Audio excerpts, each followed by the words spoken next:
मैं बलजिंदर कौर नागरिक एकेडमी में आपका स्वागत करती हूँ। कक्षा 12 की पुस्तक आरोह के पाठ काले मेघा पानी दे, जिसका जीवन परिचय लेखक का और हम सार से आज हम अवगत होंगे, जो इस प्रकार से है। जीवन परिचय। धर्मयुग भारतीय अत्यंत ही देखिए प्रसिद्ध लेखक हैं और धर्मयुग इनकी पत्रिका का नाम रहा है और जिससे कि जाने जाते हैं। तो इनका जीवन परिचय हम आप के सामने प्रस्तुत कर रहे हैं कि धर्मवीर भारती का जन्म उत्तर प्रदेश के इलाहाबाद जिले में सन 1926 में हुआ था। इनका कुछ समय आजमगढ़ तथा मऊभंजन में भी था। 1942 में इन्होंने इंटर कॉलेज उज्जैन से पास किया है। प्रयाग विश्वविद्यालय से बीए पास की तथा एमए हिंदी में उत्तीर्ण किया है। डॉक्टर धीरेन्द्र वर्मा के निर्देशन में सिद्ध साहित्य पर शोध कार्य किया।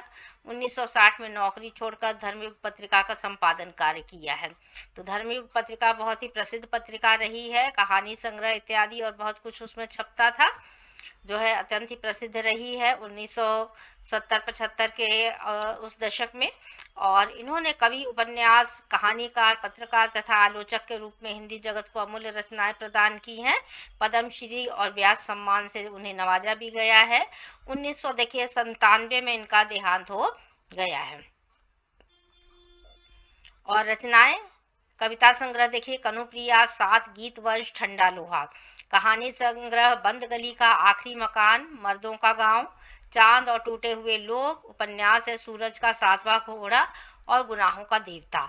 और गीत नाटक जो बने हैं उनका वो है अंधा युग। और निबंध संग्रह पश्चंती कहानी, अनकहनी, ठेले पर हिमालय और आलोचना प्रतिवाद, एक समीक्षा मानवमूल्य और साहित्य है। और एकांकी संग्रह जो है वो नदी प्यासी थी। साहित्यिक विशेषताएं उनकी इस प्रकार से हैं कि धर्मवीर भारती की रचनाएं पाठकों के बीच अत्यंत लोकप्रिय है। वह एक मानवीय चेतना के रचनाकार हैं। उनकी रचनाओं में रोमानियत संगीत मौजूद है।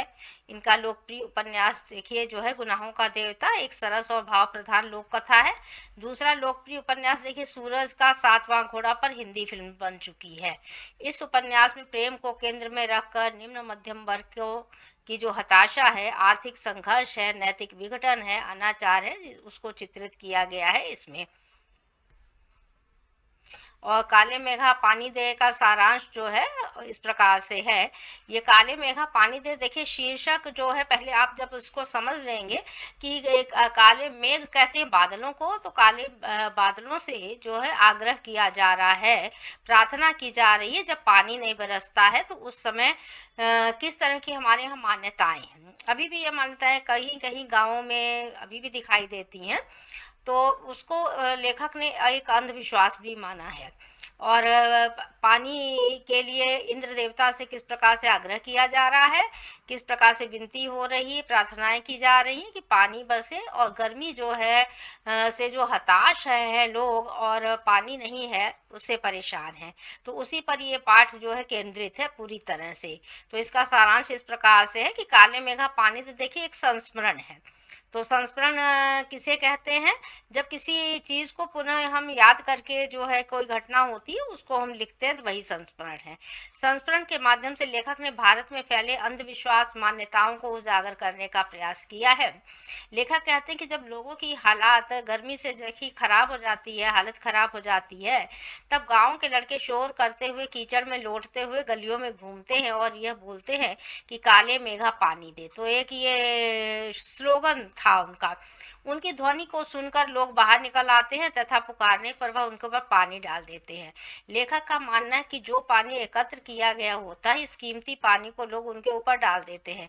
एक तो पानी नहीं बरस रहा है, नल में पानी कम आ रहा है और लोगों से वह पानी मांगते हैं और लोग उनके ऊपर पानी डाल देते हैं। जब पूजा पाठ आदि असफल हो जाते हैं तब यह इंद्र सेना एक नाम दिया गया है और मेंढक मेंढकी कह दिया गया है पाठ में। इंद्र सेना अंतिम उपाय के लिए जो इंद्र देवता से पानी की मांग करती है। तो ये लड़के हैं, बच्चे हैं जो मतलब कि कुछ कपड़े पहने हुए हैं, ऊपर बदन पे कपड़े नहीं, और वे पानी जो है मांगते हैं और अपने ऊपर पानी डलवाते हैं। लेखक का मानना है कि भारतवर्ष में अंधविश्वास के कारण बहुत नुकसान हुआ है। ऐसे पाखंडों के कारण ही हम पिछड़ गए हैं। लेखक स्वयं एक समाज सेवी है तथा आर्य समाजी है, जिसके अंदर समाज सुधार की भावना है। तो आर्य समाज में इस तरह की बहुत सारी जो चीजें हैं उनको ऊपर विश्वास नहीं माना गया है। जैसे मंदिर में आप देखेंगे कि दयानंद सरस्वती ने कहा कि जब चूहा ही भगवान का प्रसाद खा गया तो ऐसे भगवान से क्या फायदा, समझ रहे हैं ना। तो उन्होंने ये सब चीजें भी कह दी हैं। तो पत्थर की मूर्ति को पूजने की बात नहीं की जाती उनके उसमें। तो ये चीजें थी। तो आर्य समाजी हैं, तो ये अपनी अपनी मान्यताएं हैं। लेखक को सबसे ज्यादा मुश्किल अपनी जीजी से थी, जो बहन जिसे कहा गया, जो उससे उम्र में बड़ी थी तथा रीति रिवाज को मानने वाली थी। लेखक उनके अंधविश्वासों को भी समाप्त करना चाहता था। इंदर सेना पर पानी फेंकने के कारण लेखक अपनी जीजी से मुंह फुलाए हुए था कि क्यों पानी बेकार किया जा रहा है। शाम को जब उसकी बहन ने लड्डू और मठरी दिए तो उसने नहीं खाए, नाराजगी दिखाई है। तो और गुस्सा दिखाया। उन्होंने कहा कि यह अंधविश्वास नहीं है। यदि हम पानी नहीं देंगे तो इंद्र भगवान हमें पानी कैसे देंगे। तो यानी हम जो चीज़ दे रहे हैं वही हमें वापस मिलती है। ये उनकी बहन का, जीजी का कहना था। यह पानी की बर्बादी नहीं है, यह पानी का अघर्य है। जैसे सूर्य को देवता को प्रातःकाल लोग अघर्य देते हैं, पानी देते हैं, उसी प्रकार से है। दान देने पर ही कोई इच्छित वस्तु प्राप्त होती है। कल्याण के लिए इस तरह के कार्य क्या है करना गलत नहीं है, ये उन्होंने कहा। लेखक अपनी जीजी के तर्कों से आश्वस्त था। ठीक है, दीदी ने उसे बहुत समझाया और उन्हें कहा कि तू अनपढ़ है। जबकि लेखक पढ़ा लिखा है, उसके बावजूद वो उनको अनपढ़ कहती है कि तो भाई बात समझ में नहीं आती है। किसान पानी की आशा में बीज बोता है, तो शहर कस्बा गांव पर पानी वाले बादलों की फसल आ जाएगी जब पानी डाला जाएगा। हम पानी देते हैं फिर काले मेघा से पानी मांगते हैं, उनका ये मानना है। हमारे ऋषि मुनियों ने भी यही कहा है कि पहले खुद दो तभी देवता से मांगो तभी वह लौट आते हैं। यानी भगवान को आप समर्पित वे चीजें कीजिए तो वह आपको क्या करेंगे और दुगने तिगुने उसमें लौटा देंगे। लेखक कहता है कि यह बातें 50 साल पुरानी हैं, होने के बावजूद भी आज भी उसके मन में इस प्रकार से अपना स्थान बनाए हुए हैं और वो क्या करती हैं, कचोटती हैं, उन्हें परेशान करती हैं। हम देश के लिए क्या करते हैं। हर क्षेत्र में बड़ी बड़ी मांगे हैं, त्याग का नामो निशान नहीं है। चारों तरफ भ्रष्टाचार फैला हुआ है। पानी बरसता है परंतु गगरी फटी की फटी रह जाती है। भ्रष्टाचार पर भी एक व्यंग किया गया है।